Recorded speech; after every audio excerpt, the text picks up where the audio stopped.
Nobody was born with low self-esteem, but we are trained and conditioned to actually feel and believe the mindset that you are weak, you're not competent, you're not able, or simply you're not deserving of some good things in life. In our generation, we're living at a times whereby nations are broken, people are broken.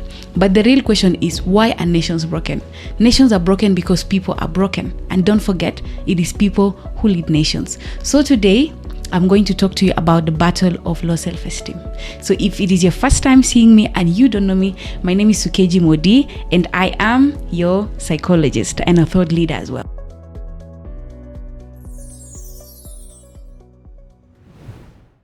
So, for most people, the battle of self-esteem is a silent battle. People might not actually know that you're struggling with it.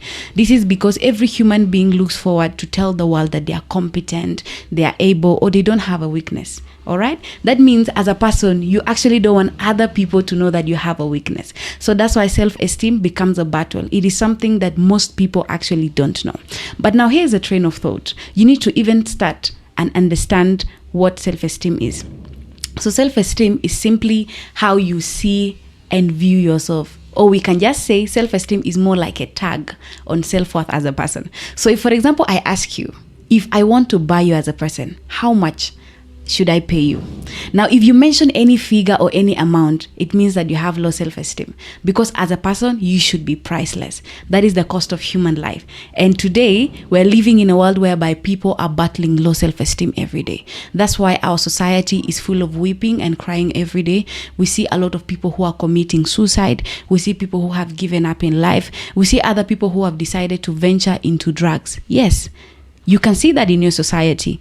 And I believe that you and I feel so uncomfortable whenever we see these things happening every day. But here's a train of thought. It is a very silent battle. It is not about the symptoms that you see. That means if you see somebody today who's into drugs and you decide to condemn them for the act of taking drugs, you're not solving the problem. That means you have addressed the symptom and not the real cause. So we need to come to the place of recognizing that self-esteem plays a very big role. But in this video, let me take you through the causes of low self-esteem. What are the things that make you believe that you're not worthy, that make you believe that you're weak, that make you believe you just don't deserve it? Sometimes it even exists like voices. You want to raise your hand in class and give an answer, but then you don't have the courage. You put down your hand because at some point you feel you might probably say a wrong answer. Exactly. If you have ever gone through that or you've ever experienced that, you're in the right video. So first of all, the first cause of low self-esteem is people. Yes, I really mean people. Now, I want you to recognize that in your life, there's so many people that you will meet. And these are very, very significant people. So naturally, from the time that you were born, God designed you with full self-esteem. That means you were born excellent, you were born confident, you were born great already. So I want you to see it like a battery, like you were born with a full battery of self-esteem. But as you continued living, as you continued interacting with people, there are words you have had, there are experiences you went through that kept that battery being reduced. And the sad thing is that nobody has been recharging it for you. So going back to people, the first significant set of people in your whole entire life is your parents. Yes. Or let's come back to the whole train of family. Some of you were very confident children until the day a parent, an auntie, or a brother called you a bad name. Yes. So I don't know what you think, but sometimes, like where I come from, people have a habit of nicknaming people. So you find out that maybe in a family or you're in a community, people from your family give you a nickname, and it is not a very interesting name. Sometimes it is used to describe how you look, or it is used to just body shame you. Now, that is a genesis of low self-esteem. You can find out that a child that was very confident is no longer confident again, simply because of the name that they were called in the family. Okay, so name calling in family is actually a form of bullying. So if you're outside there and you call your children big head or any of those unpleasant things, you have to stop it, because it is beyond the fun you think you're making, but you're killing something inside of them, something so precious that this child might not even find it anymore or at any point in life. All right. So secondly, again, dealing on your people, let's come back to parents. Parents have a very significant role to play in the life of children. Now, biblically, the Bible tells us that parents are stewards. So when you were born, God put you in your family because he entrusted your parents, that is your mother and your father, to make you. So making a person is beyond them giving you food. It's about them teaching you and mentoring you. That means in a healthy family, parents are supposed to be mentors. They are not just supposed to be parents. But life can be so unfair. And I want to relate with you and also empathize with you. Sometimes you can find yourself, you come from a family whereby the very parents that were supposed to support you now break you. Through the words they tell you, through their expectations. I know somebody, the day their father told her that she's useless, she has been struggling to see herself as a useful person again. Yes, this is how powerful the words of your parents can be. And I know a child somewhere that the parents have always been encouraging and telling him every day that he's confident, he's competent. And that child is winning today, not because they're intelligent, but simply because a voice reached out to them. So maybe you're watching this video and you're not naturally weak. You don't naturally have low self-esteem, but it is the voices that your parents make to you.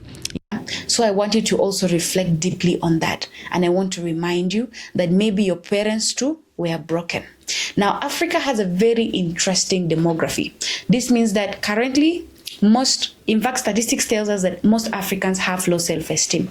All right? It's because of our history. We went through slave trade. We went through a lot of unpleasant things that even the colonizers did to us.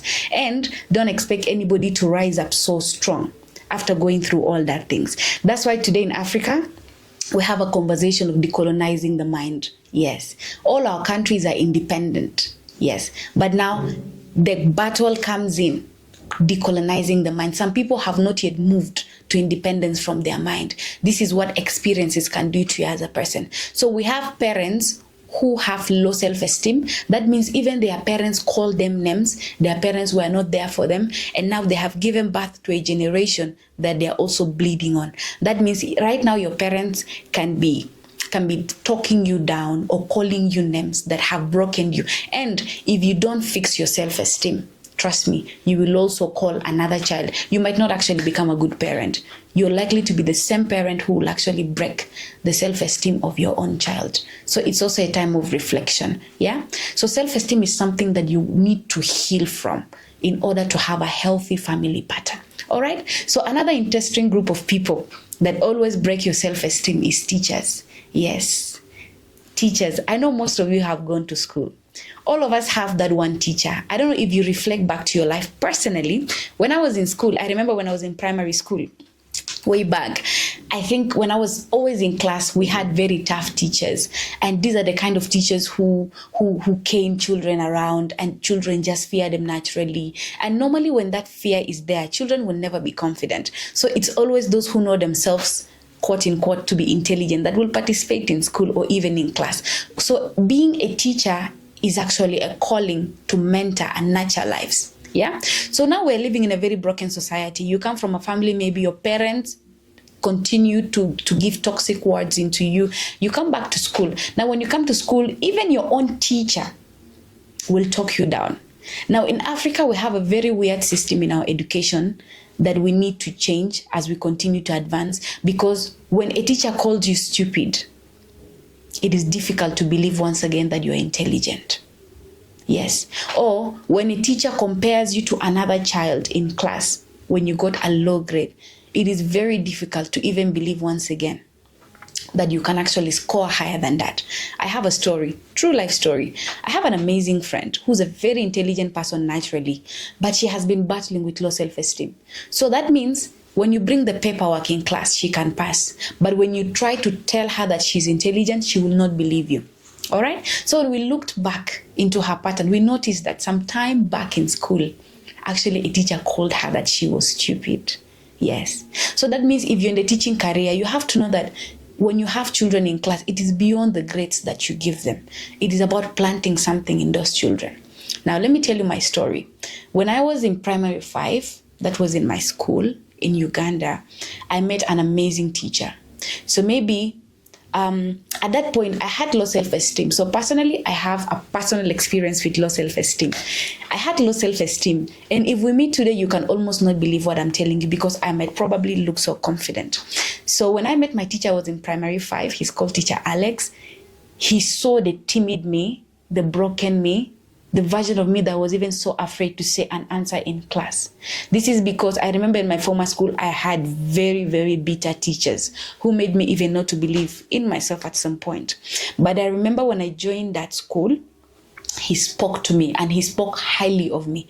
I remember the first time he told me you're intelligent, I didn't believe him. I almost thought he was talking to another student, because the teachers that I knew, they are those who know how to give negative comments to my friends. All right. So I met that teacher and he always spoke highly of me. To me, that was something new. Imagine, that was the start of rebuilding my self-esteem. Slowly, I ended up joining the school leadership. I got the courage to even speak in front of other children. And I think this is one of the main events in my life that has made me who I am today. So there is power in teachers. Teachers should be very intentional in building children instead of breaking children, because we already have a broken generation. Everybody is bleeding. Some of them even don't receive love when they're at home. So when they come to school, they expect school to be a safe space. So as a teacher, you are not supposed to break more children.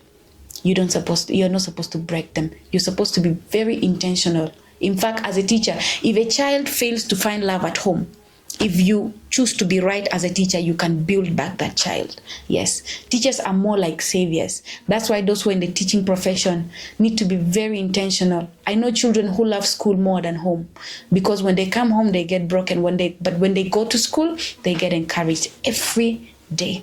All right. So the people you meet in your life, let's talk about friends. I know all of you here have friends, or personally for you, you have a list of friends. You have a bestie, you have somebody who calls you every day, and you enjoy conversations with them. But let me tell you something, your self-esteem depends on the nature and the types of friends that you have. Now, if you have a powerful circle of friends, you will have a very powerful self-esteem. Now, when you have a group of friends, like if you have friends who discourage you, who speak low about you, sometimes it comes in form of jokes, by the way. You have a friend who tells you, oh, you're ugly, oh, you cannot make it. They are not simple words. These words are energies. When you hear it, even if it sounds like a joke for a minute, your soul slowly believes it. All right. So some of you need to change your circle of friends, because your friends know you a certain way. Your friends know that you're weak. In fact, they don't believe that anything good can come out of you. But yet, personally, you believe that you are a visionary. You believe that you're a leader. You believe that you're the kind that can transform your society. There is absolutely nothing wrong in finding a new circle of friends who believe in you. I think personally, at some point in my life, I had to. And I'm very intentional about my friends, because I believe friendship is more like a belief system. If you have friends who win every day, you will definitely win as well. So kindly invest in good friends. Invest in friends who are moving forward, because they will determine your self-esteem. All right. So if you're battling with low self-esteem, one of the hacks is get a powerful cycle of friend. Get a friend who you know is upright. Get a friend who loves God. Get a friend who has confidence. Get a friend who is trying to put their life in order. From there, I believe you will also put your life in order. All right. So closing up with people, let me take you to the second most important thing also about self-esteem. One of the causes why you have low self-esteem. All right. So the second one is experiences. What experiences? Experiences, these are things that you go through in life, or the encounters you have had in life. All right. So if I tell you that life is so smooth, I think I have lied to you, and I don't really want to sound as a liar. I want to tell you the truth. So life can really be so difficult, and you can find yourself in very unpleasant circumstances that you never planned for at any point in your life. Okay. So for example, one experience, you can be here and probably you have probably at some point in life you were put in a very embarrassing situation. Okay. Embarrassing in the sense of, imagine, maybe probably you're in class. I know people who have never recovered from that at any point in life. You are probably in class and the teacher told you to stand up, and they told the children to shame you, right? Or they pulled you out of in the assembly and they told the children to shame you. That's a very painful experience, a very, very painful experience. I actually know people who have not healed from that. And you might find out that this is something that happened 10 years ago or even 15 years ago. So the experiences you go through in this life. Okay. Secondly, also the aspect of domestic violence. Maybe you find out that you come from a family whereby your parents experienced domestic violence. That means you grew up seeing your mother being beaten by your father. That's a very painful experience. It kills something inside of you as a child. Even when you go out, you will not be confident like other children who are brought up in a family of love. All right? So, for example, if we bring a child who comes from a loving home or a very loving family, who has never seen any painful experience of anything like domestic violence, and if we bring you who has seen your mother cry, who has seen your father beating your mother at any point in life, it can actually be one of the causes of low self-esteem that you can be experiencing. All right? So still under experience, there is also an aspect of abuse. All right, it can be emotional abuse. It can also be sexual harassment. So in most cases, if you've experienced any of these painful experiences, if it is sexual harassment, if it is rape, these are very difficult situations that you can be in, and unless you are helped, that is by professional help, unless you get spiritual nourishment, you're guided, that's when you can recover from that. And maybe if you're hearing me and you experienced one of these painful experiences, I want to remind you that I'm standing with you in love, and I believe you can recover from that. Yeah. So very painful experiences like just what I told you, it's very difficult. Like, for example, bullying. I remember at some point when I was in school. So growing up, I really used to be a bit tiny when I was in my lower primary. Yeah. So I ended up being in class with people who were taller than me, who were older than me. So at some point, I was almost like the younger one in my class. All right. So I was bullied as a child. I was bullied so many times in school. Yes. But I think my low self-esteem journey started from there when I was actually bullied in school, because seeing another child bullying you and you keep quiet, that means there is already something inside of you that was actually broken. Okay, so there are many painful experiences that you have gone through. Or let's not forget one of the most important ones. Let's talk about heartbreak. Yes, let's talk about heartbreak. Love is a very powerful thing. So is pain. Maybe at some point in your life, you really loved someone you really, really loved. Yeah, I know you might be a lover person watching me. This is for you. You probably really loved someone so much, and you never expected at any point in your life that they could leave you. Okay, so it could be maybe you dumped them or they dumped you. Either of the two. Heartbreak is a real experience because love is real. So when you love someone, you're always excited about them. You know, they become part of you. You have a lot of memories with them. And that means that the point they leave you or the point you leave them is a very painful experience. Some of you were very confident until that breakup that happened. Yes, until that breakup that happened. And to make matters worse, you might have been in a relationship, or maybe you are currently in a relationship whereby your lover talks down to you, insults you. It's so sad. Some people are actually even beaten in relationships. So if you can be beaten in a relationship, they're just killing your self-esteem every day. Yeah? So you actually need to be bold enough to walk out of some of these situations. You don't need to wait until it's too late. So heartbreak is real. You might have been a confident person until the point you got that heartbreak. So I also want to remind you, heartbreak is a normal experience. I like one common quote by the famous Nigerian singer Burna Boy. Burna Boy says, last, everybody go chop breakfast. So it's not only you. I mean, everybody has experienced heartbreak at some point in time, but you don't tie your significance to another person. Sometimes you just need to stand up, dust yourself, and continue with life. Okay, so if you know that triggered your self-esteem, I'm here to remind you in love and in solidarity that you can heal and you can get back your self-esteem. So thank you. This was me addressing the causes of low self-esteem.